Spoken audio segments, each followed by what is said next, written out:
Olá pessoal, tudo bom? Sou o professor Nelson Adrian e aqui no nosso canal do Primeiro Conceito do YouTube nós vamos começar uma série de vídeos, falando sobre o repertório sociocultural. Todo ano a gente faz isso, né? Todo ano, faltando já algumas semanas para o Enem, eu abordo alguns temas, propostas de redação que podem, cair no tema do Enem, que podem cair no Enem, e a partir dali faço uma análise no repertório sociocultural, os autores, o referencial teórico no caso, e verifico qual a condição social, qual aspecto o aluno pode usar, por exemplo, num tema, numa redação, numa proposta. Tá? Eu faço justamente aquela parte que o professor de redação precisa e necessita. Né? O professor de redação ele analisa aquela parte técnica, as concordâncias, os modelos de onde fica a vírgula, os modelos técnicos, digamos assim, a parte semântica. E, no caso, o repertório sociocultural avalia a questão mais do ponto de vista das ciências humanas. Eu, enquanto professor de sociologia, já há 6, 7 anos estou fazendo esse trabalho, esse tipo de análise, tá?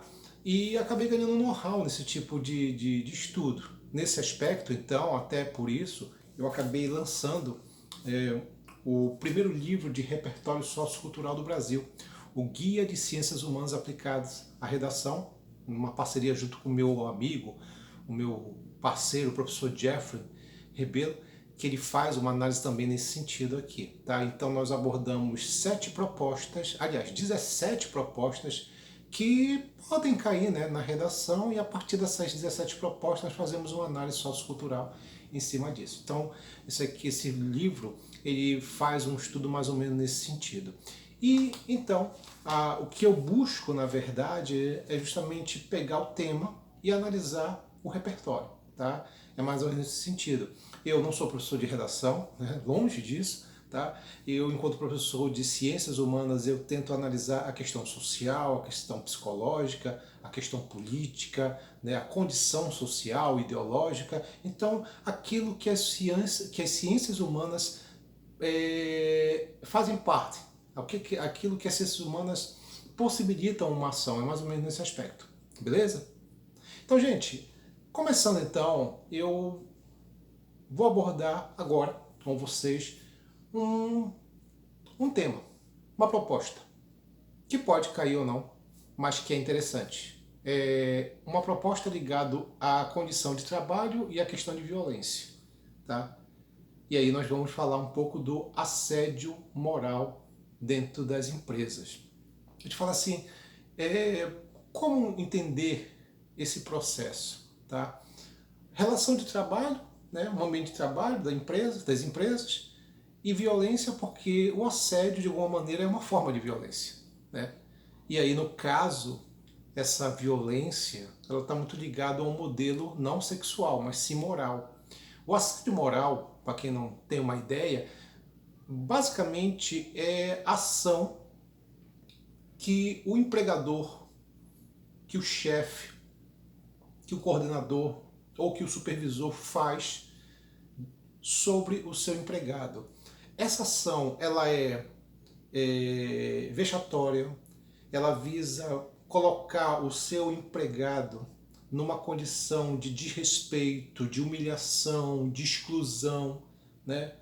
Então, o assédio moral ele pode vir através do quê? Dos berros, dos gritos, né? Das ameaças que um empregador pode fazer sobre o seu empregado. Tem a ver com uma relação de hierarquia, né? Está dentro de uma hierarquia empresarial. E também tem a ver com a questão da repetição. Há uma repetição desse padrão, desse modelo ao longo dos dias. Né? Quer dizer, a pessoa vai sendo humilhada, o empregado vai sendo humilhado, vai sendo excluído. Né? Então, é uma situação que requer uma coisa bem delicada, porque entenda que no passado isso não era entendido como uma coisa ruim, sequer era visto como crime, como hoje é caracterizado assim no Brasil. Mas no passado não era visto dessa maneira, havia uma banalização desse comportamento, desse modelo. É até interessante que a gente pode até botar aí como um referencial teórico desse processo, o Pierre Bourdieu, né, no seu conceito chamado de violência simbólica, porque a violência simbólica é uma prática, né, que não é considerada como violência, como uma forma de violência. Tá? Então, durante muito tempo, né, os gritos, os berros, né, o estado de humilhação em que o empregado passava era entendido como uma coisa normal. Era visto como um processo normal. Então, ele era uma coisa assim, banalizada. Né? E aí o Pierre Bourdieu se enquadraria nesse processo aí simplesmente com o seu conceito de violência simbólica. Tá?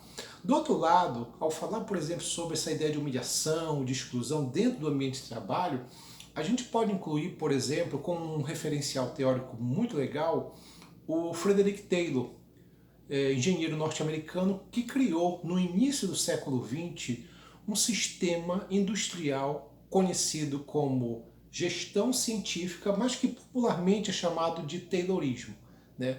O modelo taylorista, o modelo de produção taylorista, ele foi criado no sentido de aumentar a produtividade das empresas. Só que o Taylor, ele não se preocupou muito com a condição do trabalhador, ele não se preocupou muito com a situação psicológica, física do trabalhador, até porque ele entendia, isso era uma mentalidade da época, que o trabalhador ele era o quê? Tipo uma engrenagem de uma peça, quer dizer, uma engrenagem de uma máquina, né? E de que ele deveria fazer aquela função e pronto. Quer dizer, atividades repetitivas, sequenciais, no caso em série, né? E um trabalhador especialista, alienado, né? Que só sabe fazer aquela atividade, era muito isso. Então o modelo taylorista, ele caracteriza-se muito por essa ideia do assédio moral. Porque o trabalhador ele era pressionado todo dia a fazer uma atividade e havia, na verdade, uma pressão que ela é principalmente psicológica, tá? Ela tem a ver com uma questão também social e ela também tem a ver com uma questão trabalhista. Então estava tudo envolvido nesse sentido. E aí, quando você verifica a ideia do taylorismo, né, o modelo taylorista, né, que é uma ideia de uma ação forte, de que o trabalhador ele não está aqui para pensar, ele está aqui para executar, né? E aí há aquela pressão muito grande, cria-se uma filosofia de produção que é o taylorismo, e lá para 1908, 1909, nós temos um outro modelo de produção industrial que é uma continuação do taylorismo, que é o Fordismo.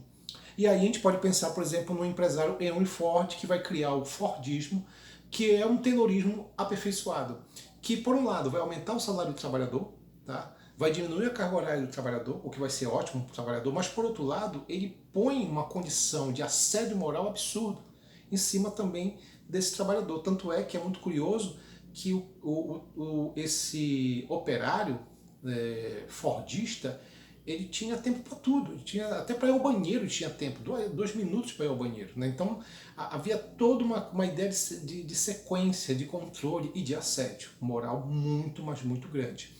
Baseado nisso, então, a gente pode falar de duas situações negativas, nós temos uma solução. Uma solução ela vai acontecer primeiro com a Simone Weil, essa cientista social norte-americana que no início do século XX ela vai fazer parte, ela vai literalmente se empregar numa empresa para saber a condição do trabalhador. E aí ela vai perceber que a condição do trabalhador está ligada principalmente a uma questão de humilhação, de pressão física e psicológica, né? A gente pode incluir ela como uma referência.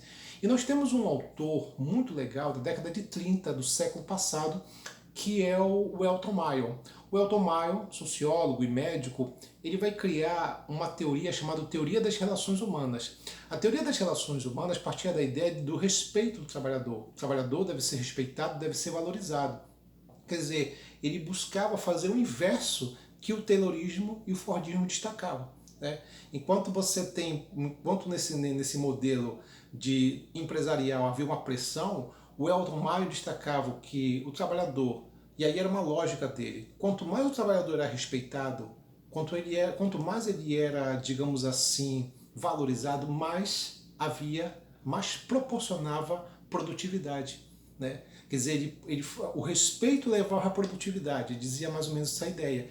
Tá? Tanto é que, na sua teoria, isso é uma coisa que hoje é muito comum nas empresas, o trabalhador deixa de ser visto como um empregado, ele vai se tornar o quê? Um colaborador. Esse termo ele é criado a partir dessa teoria das relações humanas do Elton Mayo.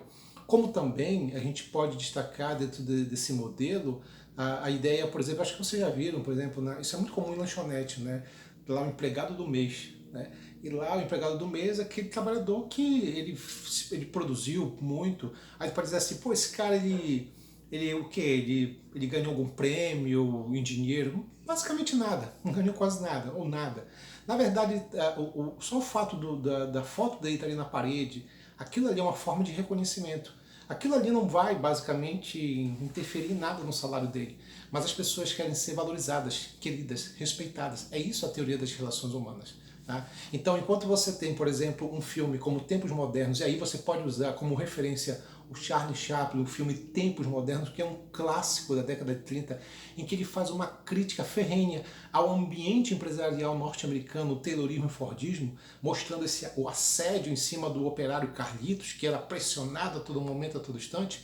Faz isso através do humor, ele faz uma denúncia, né, do assédio, né, da pressão em cima do trabalhador, e ao mesmo tempo ele tenta mostrar uma ideia de uma reflexão, faz com que as pessoas, o público, venha refletir sobre tudo aquilo, né? Sobre o desrespeito, a humilhação que o trabalhador passa e o estado de alienação que esse trabalhador se encontra. Então, como um tema como esse, eu poderia indicar para vocês o Frederick Taylor, né? O Henry Ford como modelos negativos ruins, tá? Eu posso falar aí no caso do Elton Mayon como uma solução para esse problema.